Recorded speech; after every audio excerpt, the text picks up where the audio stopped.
वक्फ सुधारणा कायद्यावरनं ठाकरेंच्या शिवसेनेचे खासदार संजय राऊत आणि उद्योगमंत्री उदय सामंतांमध्ये झुंपली आहे। सर्वसामान्य मुस्लिम लोकांनी या विधेयकाचं स्वागत केलं असा दावा सामंतांनी केला होता। त्यावर राऊतांनी जोरदार प्रत्युत्तर दिलंय। व्यापारीकरणासाठी वक्फ सुधारणा कायदा केल्याचं राऊतांनी म्हटलंय।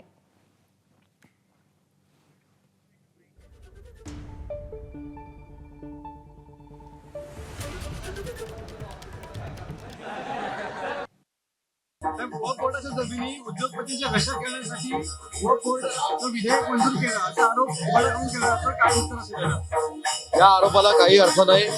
उलट सर्वसामान्य मुस्लिम धर्मीय जो आहे त्यांनी या बिलाचं स्वागत केलेलं आहे। ज्या लोकांना असं वाटतंय की आपल्याकडे असलेली मुस्लिम बांधवांची मतं या बिलानंतर पुन्हा एकदा महायुतीकडे जाणार आहे, त्या भीतीपोटी मुस्लिम समाजाच्या लोकांमध्ये गैरसमज पसरवण्याचं हे षडयंत्र महाविकास आघाडीच्या नेत्यांनी आखलेलं आहे।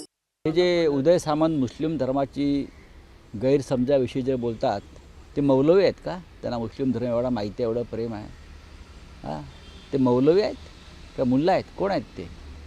कोणी कोणाविषयी गैरसमज पसरवत नाही। मुस्लिमांच्या संपत्तीचं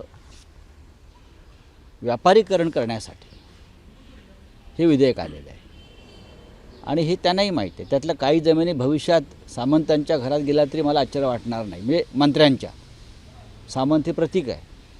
प्रत्येकाचं लक्ष या वक्फ बोर्डाच्या महत्त्वाच्या जमिनी आणि संपत्तीवरच आहे आणि म्हणून या सगळ्यांनी त्या बिलाला पाठिंबा दिला। हे तुम्हाला भविष्यामध्ये कळणार।